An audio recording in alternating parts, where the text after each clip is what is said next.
اعوذ باللہ من الشیطان الرجیم بسم اللہ الرحمن الرحیم الحمد للہ رب العالمین والصلاة والسلام علی محمد وعلی آلہ وسلم۔ سورہ التکویر نزول کے لحاظ سے 7ویں اور ترتیب قرآنی کے لحاظ سے 81ویں 81 اور سورت کا نام اس کی پہلی آیت کے لفظ قوّرات سے ماخوذ ہے۔ اس دعا کے ساتھ کہ اللہ تعالیٰ اپنے حبیب نبی کریم صلی اللہ علیہ وآلہ وسلم کی وساطت سے ہم سب کو قرآن کریم کا صحیح مفہوم عطا فرمائیں۔ آئیے مطالعہ قرآن کا آغاز کرتے ہیں۔ بسم اللہ الرحمن الرحیم۔ اذا الشمس کورت، جب سورج لپیٹ لیا جائے، وَإِذَا النُّجُومُ انکدرت، اور جب تارے باندھ پڑ جائیں، وَإِذَا الجِّبَالُ سُيِّرَتْ، اور جب پہاڑ چلا دیے جائیں، وَإِذَا الْعِشَارُ عُطِّلَتْ، اور جب بیانے والی اونٹنیاں یوں ہی چھوڑ دی جائیں۔ کورت، کورت کا جو روٹ ہے کور، کاف واو رے ہے، جس کا میننگ ہوتا ہے لپیٹ دینا یا ریپ اپ۔ دوسرا انڈر لائن ورڈ آپ کے سامنے ہے منقدرت۔ تو قدرت کا روٹ ہے قدر، کاف دال رے، گدلے ہو جانا، آپ انگلش میں کہہ سکتے ہیں فیڈ ہو جانا۔ اور لاسٹ جو انڈر لائن ورڈ ہے وہ ہے اطلت، عطل سے بنا، این تو یہ لام، خالی ہوئی یا چھوڑی ہوئی، بیکار چھوڑی ہوئی، جسے آپ کہہ سکتے ہیں ابینڈنڈ۔ اب جن آیات پہ ہم غور کرتے ہیں تو اس سے سب سے پہلے جو آیت ہے خاص طور پہ اذا الشمس کورت، سورج لپیٹ لیا جائے۔ سورج لپیٹ دینے سے مراد زندگی کے کسی مرحلے کی خاتمے کی طرف ایک اشارہ ہے۔ ایسی حالت میں راہ پانے کے تمام جو طریقہ کار ہیں وہ ختم ہو جاتے ہیں، ہر طرح کے اثر و رسوخ اور جو جلال دھرے رہ جاتے ہیں، اور جن چیزوں پہ کسی نے بہت زیادہ تکیہ کر رکھا ہوتا ہے وہ سارے کے سارے بیکار نظر آتے ہیں۔ سورہ طٰہٰ آیت نمبر 105 میں ارشاد ہے، وہ آپ سے سوال کرتے ہیں پہاڑوں کے بارے میں، تو کہہ دیں بکھیر دے گا انہیں میرا رب ریزہ ریزہ کر۔ اسی کا سورہ النبا آیت نمبر 20 میں ارشاد ہے، اور چلائے جاتے ہیں پہاڑ سو ہو جاتے ہیں وہ سراب۔ وَإِذَا الْوُحُوشُ حُشِرَتْ، اور جب وحشی اکٹھے کر دیے جائیں، وَإِذَا الْبِحَارُ سُجِّرَتْ، اور جب بحر بڑکھا دیے جائیں، وَإِذَا النُّفُوسُ زُوِّجَتْ، اور جب نفوس کے جوڑے بن جائیں، وَإِذَا الْمَوْءُودَاتُ سُئِلَتْ، اور جب زندہ درگور کردہ لڑکی سے سوال کیا جائے، بِأَيِّ ذَنبٍ قُتِلَتْ، کس قصور میں قتل کی گئی۔ اب اس ایسے وقت میں چاہے کوئی تعلیم یافتہ اور مہذب شخص ہو یا پھر کوئی وحشی اور نامانوس، سب کی حالت تقریباً ایک ہی جیسی ہوتی ہے۔ اس ہنگامہ زندگی کے اگلے مرحلے میں ظالم اور مظلوم انصاف کی خاطر اکٹھے کر دیے جاتے ہیں، اور اس مظلوم بچی سے جسے بغیر کسی قصور کے زندہ دفن کر دیا گیا تھا پوچھا جائے گا کہ وہ کس قصور میں قتل کی گئی۔ اس آیت میں جو آیت نمبر 8 اور جو 9 ہے، اللہ تعالیٰ کے حبیب رحمت للعالمین صلی اللہ علیہ وآلہ وسلم کے خواتین پہ احسان عظیم کی ایک جھلک موجود ہے۔ سرکار صلی اللہ علیہ وسلم کی بعثت سے پہلے عورت مرد کے ظلم و ستم کی چکی میں پستی تھی۔ مرد پر ان کے نان نفقہ کی بھی کوئی ذمہ داری عائد نہیں تھی۔ وہ جب چاہے انہیں حق وراثت سے بھی محروم کر سکتا تھا، اور خاص طور پہ بچیاں، یہ تو باپ کی ملکیت سمجھی جاتی تھی، اور بعض اوقات وہ انہیں فروخت بھی کر دیتے تھے، اور بعض لوگ نوزائیدہ بچیوں کو زندہ دفن کر دیتے تھے۔ عورت جو کہ نسل انسانی کی بقا کے لیے ایک تر و تازہ درخت کی جڑ کی حیثیت رکھتی ہے، اس کی پیدائش کو زمانہ ماضی میں بھی اور ایون زمانہ حال میں بھی کچھ لوگ کس نظر سے دیکھتے ہیں، قرآن کریم اس کی منظر کشی کچھ یوں کرتا ہے۔ سورہ نحل آیت نمبر 58 اور 59 میں ارشاد ہے، جب تم میں سے کسی کو لڑکی کی پیدائش کی خبر دی جاتی ہے تو اس کا منہ پھک ہو جاتا ہے اور وہ دل میں کڑتا ہے، لوگوں سے لڑکی کی پیدائش کی بنا پہ چھپتا پھرتا ہے اور یہ سوچتا ہے کہ اس کو بصد ذلت زندہ رکھے یا مٹی میں ہی دبا دے۔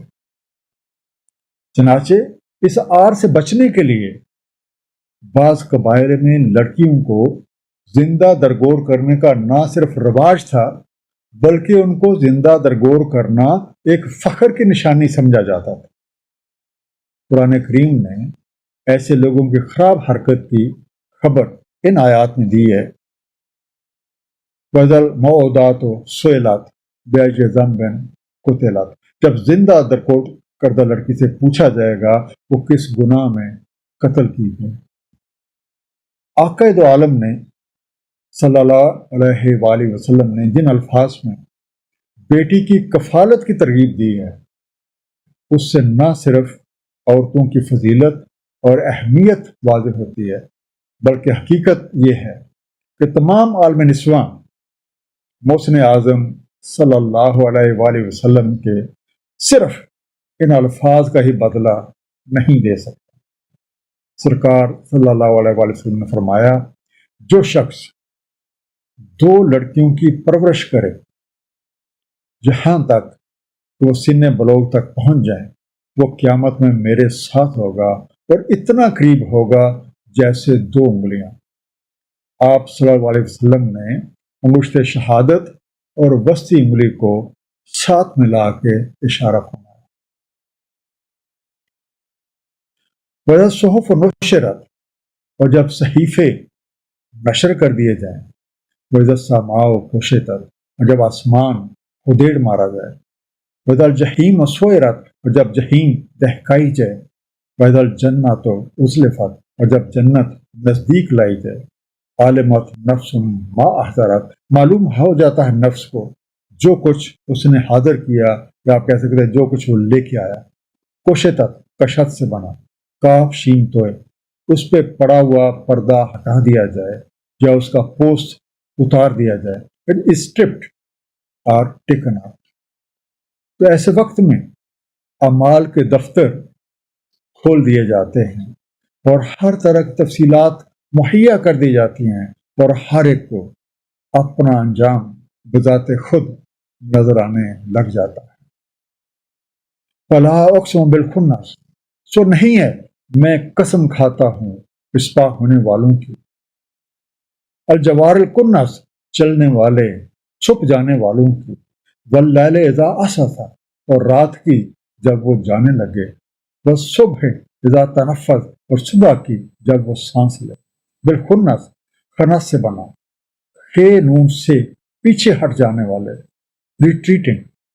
الکنس، کنس سے بنا، کاف نون سین، نظروں سے اوجھل ہو جانے والے، ڈس اپیئر۔ اسس، اس کا روٹ ہے این سے، این سین، این سین، تاریکی کا ہلکا ہونا۔ یہ بعض اوقات تاریکی ہلکے ہلکے سے آنے کے اور بعض اوقات ہلکے ہلکے سے جانے دونوں کے لحاظ سے استعمال ہوتا ہے، اس لیے ہمیں آیتیں جو ان پہ غور کرنا پڑتا ہے تاکہ یہ دیکھ لیں کیا یہ آنے کی بات ہو رہی ہے یا جانے کی بات ہو رہی ہے، اور یہاں پہ جو سیکوینس ہے وہاں سے آپ میننگ لے سکتے ہیں ڈپارٹ، تاریکی کا ہلکا ہونا۔ اب نظام کائنات پہ غور کر کے دیکھ لیں، ہر عروج کو ایک زوال ہے اور ہر زوال کو ایک عروج ہے، ہر شام کی ایک صبح ہے اور ہر صبح کی ایک شام ہے، موت سے زندگی اور زندگی سے موت کا سفر جاری ہے۔ اِنَّهُ لَقَوْلُ رَسُولٍ کریم، بے شک یہ قول ہے ایک رسول کریم کا، ذی قوت عند ذی العرش مکین، قوت والا صاحب عرش مکین کے ہاں۔ مطاعن ثم امین، اس کی اطاعت کی جاتی ہے پھر امین ہے۔ وما صاحبکم بمجنون، اور نہیں ہے تمہارے صاحب کوئی مجنون۔ اس کائنات کے تمام مناظر فطرت اس بات پر گواہ ہیں کہ یہ قرآن کریم ایک ایسی عظیم ہستی کی وساطت سے بھیجا گیا ہے جسے اللہ تعالیٰ کی تائید اور قوت حاصل ہے۔ اس لیے جان رکھیں کہ جو قوانین نبی کریم صلی اللہ علیہ وآلہ وسلم اس قرآن کی صورت میں پیش فرما رہے ہیں وہ کسی بشر کے خود ساختہ نہیں بلکہ بذات خود اللہ کریم کے متعین کردہ ہیں۔ یہ عظیم رسول صلی اللہ علیہ وآلہ وسلم اس کائنات کی سب سے معزز اور سب سے قابل اعتماد ہستی ہیں، اور تمام پیغامات اہلیہ کو من و ان تم تک پہنچا رہے ہیں۔ وہ نہ تو اس میں کوئی کمی کرتے ہیں اور نہ اس میں کوئی اپنی غرض و غایت رکھتے ہیں۔ اس پیغام کا مقصد یہ ہے کہ تم سب لوگ اس پیغام کو اپنے نبی صلی اللہ علیہ وسلم کے طریقے کے مطابق اپنی زندگیوں میں اپنا۔ وَلَقَدْ رَآهُ بِالْأُفُقِ الْمُبِينِ، اور تحقیق دیکھا ہے انہوں نے اسے افق مبین پہ۔ وَمَا هُوَ عَلَى الْغَيْبِ بِضَنِينٍ، اور نہیں ہے یہ غیب کے بارے میں روک رکھنے والے۔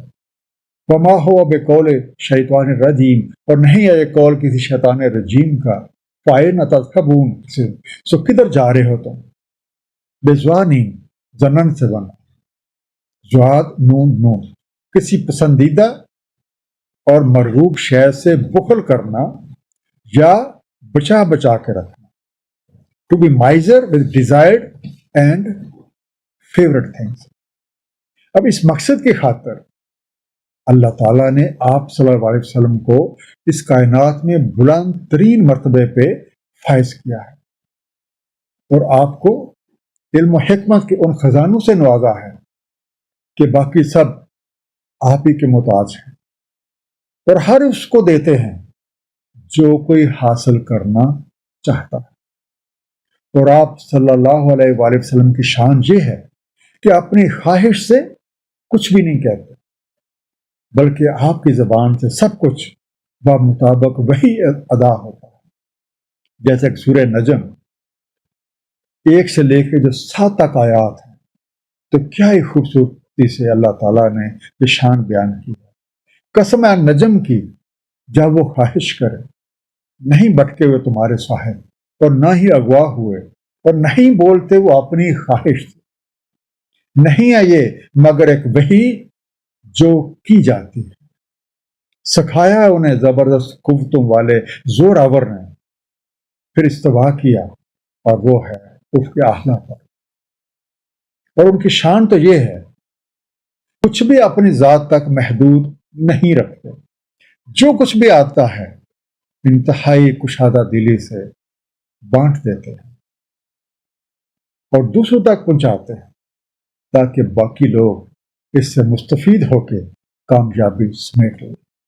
یاد رکھیں، یہ باتیں کسی کی من گڑت اور جذبات پہ مبنی قیاسات نہیں ہیں، بلکہ اللہ وحدہ لا شریک کی طرف سے اپنے محبوب صلی اللہ علیہ وآلہ وسلم کی وساطت سے ہم سب لوگوں کو پہنچائی جا رہی ہے۔ حقیقت تو یہ ہے حقیقت۔ تو پھر ان قوانین ربی کو، ان فرمانوں کو، ان نشانیوں کو چھوڑ کے کدھر کا رخ کر رہے ہیں؟ ان ہوا الا ذکر للعالمین، نہیں ہے یہ مگر ایک یاد دہانی عالمین کے لیے۔ لمن شاء منکم ان یستقیم، اس کے لیے جو کوئی تم میں سے استقامت اختیار کرنا چاہتا ہے۔ وما تشاءون الا ان یشاء اللہ رب العالمین، اور کیوں کر تم چاہو مگر یہ کہ چاہے اللہ رب العالمین۔ یستقیم قوم سے بن، متوازن اور سیدھی اپنا۔ اب یاد رکھیں، قرآن کریم ایک یاد دہانی، جو کوئی بھی چاہتا ہے اس سے بہرہ مند ہو جائے اور اپنی زندگی کو سنوار لے، لیکن اگر تم اس سے بے رخی اختیار کرو گے تو اس ضابطہ حیات کا کچھ نہیں بگڑے گا، کیونکہ یہ جو کوڈ آف لائف ہے، یہ جو ضابطہ حیات ہے، یہ محض کسی مخصوص علاقے، کسی مخصوص زمانے، کسی مخصوص فرد، قوم یا قبیلے کے لیے مخصوص نہیں ہے، بلکہ یہ تمام عالمین کے لیے ہے۔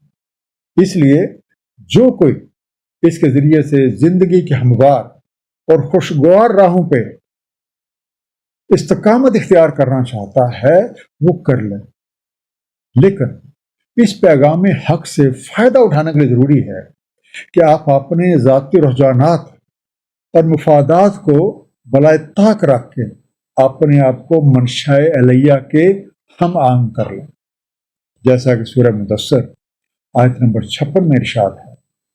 اور وہ نہیں یاد رکھیں گے الا یہ کہ اللہ تعالیٰ چاہے، وہی ہیں اہل تقوی اور وہی ہیں اہل مغفرت۔